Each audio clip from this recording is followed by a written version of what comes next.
Muy pero muy buenas tardes, queridos alumnos. Vamos a continuar entonces con las clases que veníamos haciendo a través del canal. En este caso, el tema que nos reúne es la Revolución Rusa. Como se acuerdan, el último tema que habíamos visto era la Primera Guerra Mundial. Habíamos visto cómo el imperialismo, el colonialismo, esta búsqueda por los países que habían llegado tarde a la industrialización, hicieron que provocara tensiones entre los diferentes países y esto desencadenara en lo que se conoce como la Gran Guerra, la Primera Guerra Mundial. Habíamos visto cómo el asesinato del archiduque había iniciado la chispa de esta guerra que se fue ampliando a diferentes países hasta hacerse casi mundial, porque en realidad no todos los países del mundo participaron. Bien, hasta aquí habíamos llegado la clase anterior, hasta la Primera Guerra Mundial. Pero esta guerra que va a... Perdón, esta guerra que va a desarrollarse entre 1914 y 1918, yo les había dicho que va a suceder un hecho sumamente importante en 1917 que se conoce con el nombre de la Revolución Rusa. ¿Sí? Eh, Rusia estaba o formaba parte de la Triple Entente que aglutinaba a los principales países industriales, entre ellos Inglaterra y Francia, y estaba en contienda contra Alemania, el Imperio Austrohúngaro e Italia principalmente. ¿Sí? Luego había otros países, estos eran los más importantes. Pero vayamos a la Rusia antes de la guerra. Bien, eh, el Imperio Ruso, antes de la Primera Guerra Mundial, estaba gobernado, era una especie de monarquía liderada por la dinastía Romanov. Esta dinastía hacía 300 años que gobernaba el Imperio Ruso. Bien, y el, el último zar que va a gobernar esta dinastía era Nicolás II. Bien, aquí lo vemos a Nicolás junto con toda su familia. ¿Y por qué pongo esta imagen de toda su familia? Porque van a tener un final bastante inesperado para la época, ya que van a ser todos asesinados por la revolución. Eh, ¿Por qué tanta hazaña contra la familia imperial? Porque fundamentalmente el pueblo odiaba muchísimo a la mujer de Nicolás, que era de ascendencia alemana, y justamente Rusia en esos momentos se encontraba en guerra contra Alemania. Y es más, Alemania le había provocado un sinnúmero de bajas. Bien, en 1917 entonces se produce un año, un año antes de que termine la guerra, se produce la Revolución Rusa. Y con esto la consecuencia de que Rusia salga de la guerra. Va a salir anticipadamente. Pero ¿qué era lo que pasaba? ¿Qué es esto de la Revolución Rusa? Vamos a una red conceptual que encontramos en internet y que nos va a ayudar muchísimo a esclarecer todo esto. Vamos primero que nada a las causas que provocaron la revolución en el imperio ruso. ¿Sí? Bien, primero que nada, tenemos que decir que Rusia, el imperio ruso, antes de la Primera Guerra Mundial, venía soportando muy malas cosechas, la industrialización llegó a Rusia muy pero muy tarde, era incipiente, era fundamentalmente un país agrario, ¿sí? Donde, em, donde la población se dedicaba fundamentalmente al trabajo en el campo. Bien, y este campo tenía sus dueños, que eran terratenientes, está claro, y que pertenecían a la nobleza, a la oligarquía, podríamos llegar a decir. Bien, había un gran descontento, las malas cosechas hacían que la gente pasara hambre, no había derechos en aquella época, realmente la población la estaba pasando muy pero muy mal, y como en todos los casos, las revoluciones, si bien se dan en un breve periodo de tiempo, está claro, y por eso se llaman revoluciones, la realidad es que a veces conllevan un proceso. ¿Sí? La Revolución Rusa que se produce en 1917 venía ya gestándose desde mucho antes. Y estamos hablando desde 1880, desde 1870, que se venía desarrollando, se venía gestando con este malestar que venía creciendo fundamentalmente entre la población campesina, entre los pocos obreros que había, de las pocas industrias que había en el Imperio Ruso, y también muy importante, el descontento que se había generado entre los militares, porque la hambruna que vivía Rusia, que venía sufriendo, la padecían todos. Bien, antes de la Primera Guerra Mundial, entonces, otra de las causas que va a provocar va a ser la polarización social. ¿Qué es esto de polarización social? Ya habíamos visto con la revolución industrial cómo se había afianzado el capitalismo a nivel mundial, y con el capitalismo los errores del capitalismo, ¿no? Que es este generar diferencias sociales, generar clases sociales. Y lamentablemente en aquella época en Rusia esta polarización social era muy grande. Había pocos nobles, muy ricos, muy acaudalados, la clase media casi no existía, la burguesía, como les había dicho, era incipiente, no había industrias casi, y después la mayor parte de la población, estamos hablando de 1880, 1890, eran aproximadamente 90 millones de personas las que vivían en el Imperio Ruso, la mayoría eran pobres, ¿está? Y pobres que estaban pasando hambre. Bien, otra de las causas que va a generar la Revolución Rusa es la autocracia política. Bien, no había libertad, no había democracia, el sistema de gobierno era monárquico, está claro, todo pasaba por los nobles y las familias del zar, por Nicolás II.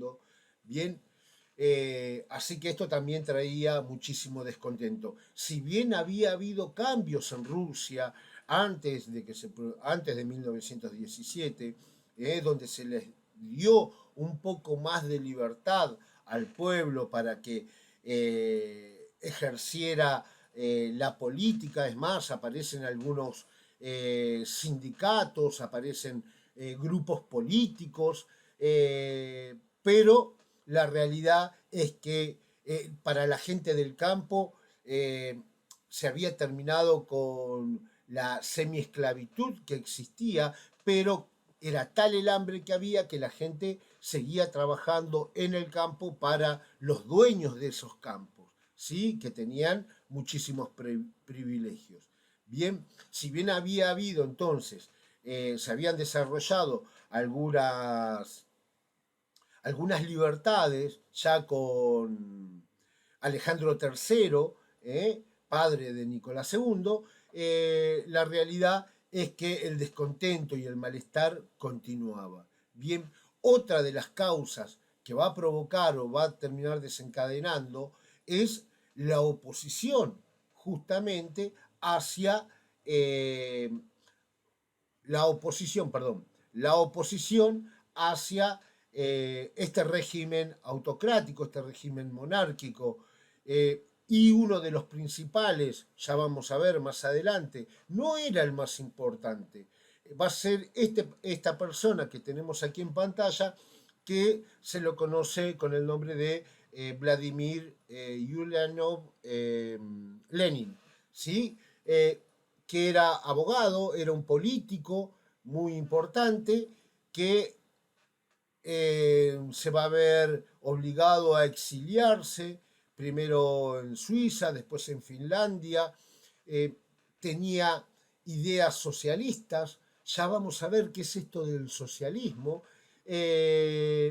y mediante un periódico que él hacía, La Chispa, va a comenzar a tener un poco más de popularidad con muchas personas que lo van a comenzar a seguir, ¿sí?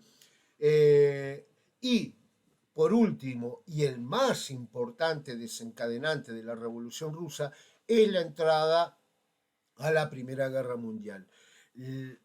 La miseria que estaban viviendo los rusos por las malas cosechas, las malas administraciones que había, sumado ahora a el ingreso a la Primera Guerra Mundial, a que toda la economía se diversifica hacia lo bélico, está claro, esto hace que la gente esté mucho más mal de lo que estaba anteriormente. Sin contar que se movieron más de 14 millones de personas al frente de la guerra, está claro, para ir a combatir. Esto trajo un malestar terrible, ¿sí? Aquí vemos en la imagen cómo el imperio ruso en aquel momento, vamos a ver que en la Primera Guerra Mundial no fue parecida a lo que fue la Segunda Guerra, una guerra mucho más rudimentaria de lo que conocemos actualmente, ¿sí? La caballería era muy importante todavía en aquel momento. Ya en la Segunda Guerra Mundial va a perder esa preponderancia porque la caballería va a ser mecanizada, van a aparecer los tanques, etc. Bien, esas son las principales causas que van a desencadenar la Revolución Rusa. Vamos nuevamente aquí a la red conceptual. La, la primera, porque la Revolución Rusa, si bien se dice que se desarrolla en 1917, ya había habido una, podríamos llamarle, pre-revolución en 1905, donde los diferentes partidos políticos asaltaron, tomaron el poder, pero fueron sofocados. Hubo una matanza muy grande, se conoce ese día como el Domingo Sangriento, donde muchos de estos revolucionarios, huelguistas, que se juntaron frente al palacio, está claro, fueron reprimidos y asesinados. Como les decía, aquí vemos en esta parte de la red conceptual los diferentes partidos políticos. Teníamos en aquella época varios en el Imperio Ruso. Estaban los liberales, por supuesto, aquellas personas que eran partícipes del capitalismo, que querían al capitalismo. Teníamos a los social revolucionarios que ya tenían ideas socialistas, y luego vamos a tener a los mencheviques y bolcheviques. Sin duda, de estos cuatro, el grupo menor, el grupo más pequeño, eran los bolcheviques, que eran los más radicalizados. Los bolcheviques eran el grupo político más radical que había, con ideas socialistas a ultranza, que no querían, a diferencia de los mencheviques, que querían para implantar el socialismo hacer un periodo de transición, los bolcheviques no. Querían tomar el poder por la fuerza directamente e implantar sus ideas. Bien, vamos a ver cómo justamente Lenin, que va a volver del exilio, se va a hacer cargo de esta facción de los bolcheviques, los más radicales, y con ellos va a tomar el poder. Pero antes de eso, vemos que la red conceptual aquí se divide en febrero y en octubre. Sí, porque la revolución de 1917 va a comenzar en el mes de febrero, ¿sí? Y se va a continuar, como les decía, fue todo un proceso, y se va a continuar y va a terminar en octubre. Bien,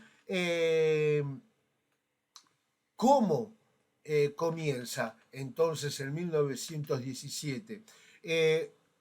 Como había comenzado hasta ahora todas las revueltas que se habían dado anteriormente, debido a una revuelta de obreros y sindicatos, de gente del campo que pretendía mejoras salariales, mejoras en la calidad de vida, se pedía paz y pan fundamentalmente, lo que va a obligar al zar, que se encontraba en el frente dirigiendo las tropas, al no tener el apoyo, va a ser obligado en febrero a abdicar, es decir, renuncia. Y ahí, en febrero de 1917, se va a formar un gobierno provisional dirigido por Zelensky, que era menchevique. ¿Está? Eh, los bolcheviques no van a estar para nada de acuerdo con esto, van a estar en contra, van a continuar con la revolución, todo esto fogoneado por Lenin desde, desde sus artículos propagandísticos, y en octubre de 1917 va a ser cuando los bolcheviques van a tomar la casa de gobierno, van a derrocar a ese gobierno provisional, y Lenin se va a proclamar como jefe de los soviets, porque algo que había servido también, algo que había sucedido anteriormente, es que se habían formado estos soviets. ¿Y qué es un soviet? Un soviet es una junta, está claro, de personas que, a ver, es bastante democrático, son representantes que elige la gente. Está claro, en una fábrica, la gente que trabajaba en esa fábrica, por ejemplo, elegía a su representante. Está claro, los campesinos elegían su representante, y así. Y esos de un pueblo formaban un soviet. Esto que se había generado anteriormente, ahora van a tomar el poder con los bolcheviques, y de ahí va a aparecer, más adelante se va a conocer con el nombre de Unión Soviética, ¿no? Unión de los diferentes soviets que se habían creado. Bien, hasta aquí lo que es la Revolución Rusa, cómo se dio, sin duda muy rápidamente. El profesor de historia lo sabrá explicar mucho mejor de lo que yo explico, porque la realidad es que yo soy el profesor de geografía. Y vamos, sí, a la cuestión que más me interesa a mí. Todo es importante porque hay que saber cuáles fueron las causas y cuáles van a ser las consecuencias. Pero aquí en geografía, por ahí lo que más importa de este hecho de la Revolución Rusa es justamente, ¿no? La cuestión económica y política de lo que sucede a raíz de este hecho. ¿Sí? Esta imagen la coloco porque sin duda esta hoz y este martillo, que va a aparecer como símbolo del comunismo implantado por Lenin, devenido de las ideas socialistas, justamente la representación, el martillo de los obreros y la hoz de los campesinos. Bien, entonces, a ver, para recordar algo anterior, ¿se acuerdan que nosotros habíamos visto que durante la Revolución Industrial se había afianzado lo que era el liberalismo económico y la implantación del sistema basado en las ideas liberales, que es el capitalismo? ¿Está claro? Y como ya vimos y como hablé con algunos de ustedes, está muy lindo, está muy lindo la teoría, la idea liberal, muchos pueden coincidir y pueden estar de acuerdo con la idea liberal, ¿sí? Lo que pasa que luego esas ideas llevadas adelante a través del capitalismo por hombres que muchas veces carecen de escrúpulos, está claro, hacen de que tenga grandes fallas. Bien, por ejemplo, habíamos dicho para el liberalismo, ¿no? Como concepto, el liberalismo económico es una doctrina económica formulada bien por el padre del liberalismo, que es Adam Smith y David Ricardo, durante el siglo XVIII y que se basaba en la iniciativa individual. Hasta acá fantástico, ¿no? La idea está buena, todo deviene de la iniciativa individual. Si yo me preocupo, si yo quiero adelantar en la vida, bueno, yo tengo la iniciativa. El libre comercio, y no hay nada más lindo que la libertad, ¿está claro? Es decir, la idea del liberalismo está buena, libre comercio. Continúa el concepto donde el mercado eh, maneja los precios y los salarios. Bien, parece que no hay nadie que está buena la idea. Todo se maneja por las leyes del mercado, de la oferta, de la demanda, y si al empresario le va bien, los salarios van a aumentar. Está bueno, limita la participación del Estado. Y sí, sí, ¿para qué se va a meter el Estado, según los liberales? Y limita la participación del Estado en las actividades económicas, sociales y culturales. No se tiene que meter el Estado para nada en esto. La idea, la idea del liberalismo económico vista desde el concepto está bárbara. Podríamos estar de acuerdo. Yo sé que muchos van a estar en desacuerdo con esto, pero yo digo, podríamos estar de acuerdo. ¿Para qué se va a meter en el Estado en ciertas cuestiones económicas cuando el mercado maneja todo? Pero ¿qué era lo que sucedía realmente? Está claro con la cuestión del capitalismo, porque la puesta en marcha de las ideas liberales es el capitalismo y esas ideas las llevan adelante los empresarios, las personas. ¿Está claro? ¿Qué pasa entonces? ¿Cuáles son los defectos que se van a ver en la idea liberal puesta en marcha a través del capitalismo? Habíamos dicho, está basado en la propiedad privada de los medios de producción, es decir, hay gente que es dueña de tierras, de fábricas, de casas, de autos, pero claro, no todos pueden ser dueños de la tierra, no todos podemos ser dueños de fábricas. ¿Está?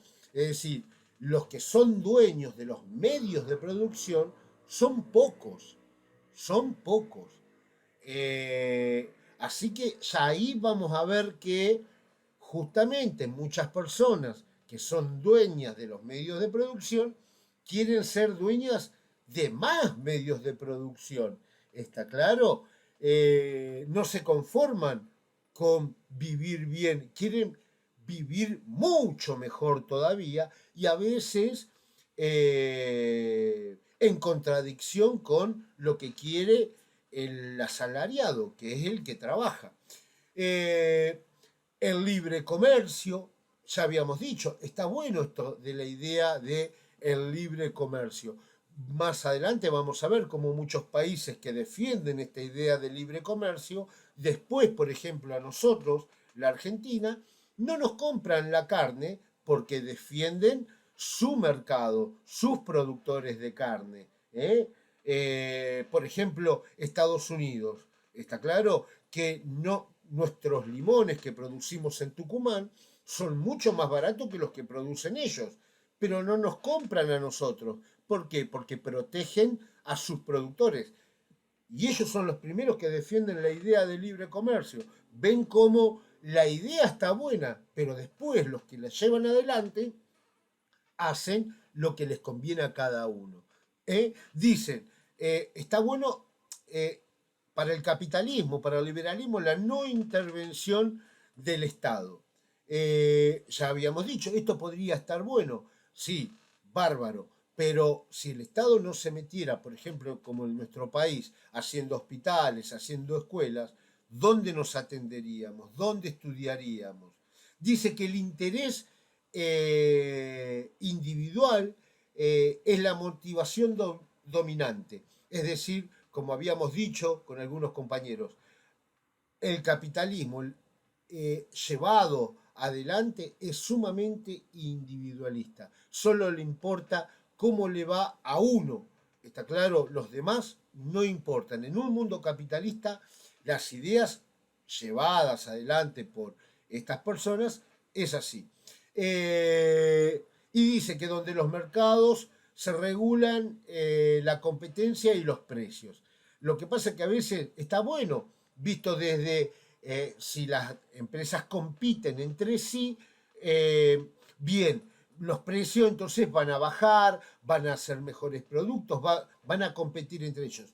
Lo que pasa es que en la realidad a veces esas empresas se ponen de acuerdo, no te bajan el precio de nada, no hay una real competencia, te hacen creer que hay una competencia y los que terminamos perdiendo somos nosotros. Bien, esto, esto que ya se venía viendo en aquella época, va a dar lugar con la Revolución Rusa a que se aplique las ideas socialistas. Bien, y acá aparece algo,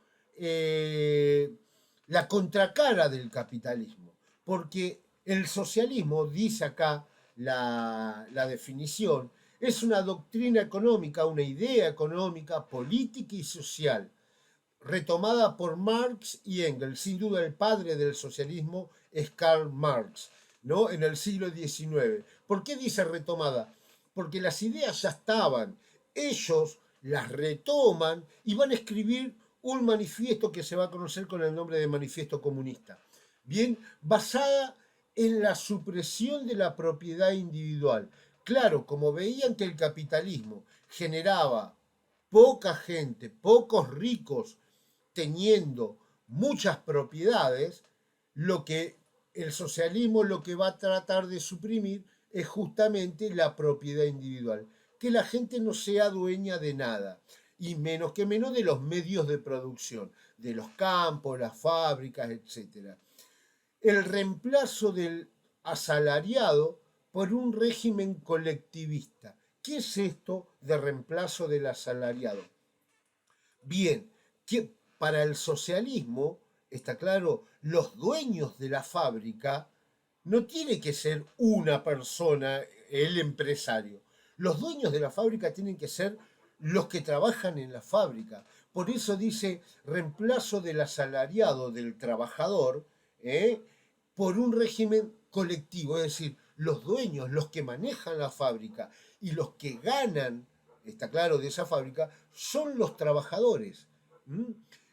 Si un campo es trabajado por campesinos, los dueños de ese campo tienen que ser los campesinos. Eh, Continúa la definición, y una activa participación del Estado. Para el socialismo el Estado es fundamental, totalmente contrario a las ideas liberales. El Estado tiene que participar y mucho, porque es el que justamente tiene que controlar, tiene que regular y tiene que participar en todo esto. Teniendo todo esto como fin, la desaparición de las clases sociales. ¿Qué es lo que no quiere el socialismo?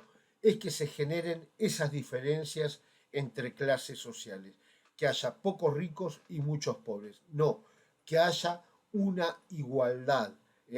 Así como para el capitalismo la finalidad es el lucro, el ganar dinero, para el socialismo la finalidad es la desaparición de las clases sociales, que tengamos una clase social más igualitaria.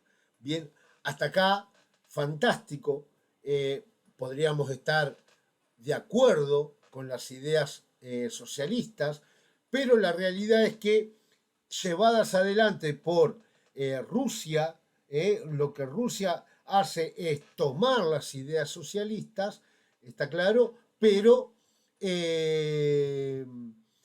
las va a convertir en el comunismo.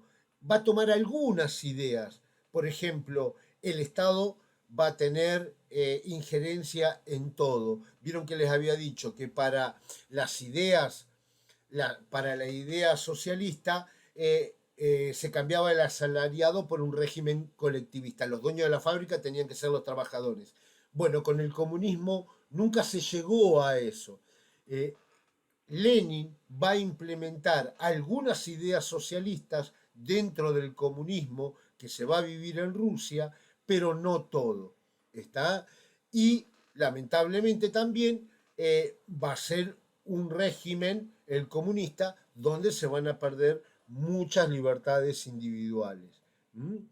Vamos a ver algunas diferencias entonces entre ese liberalismo y ese socialismo.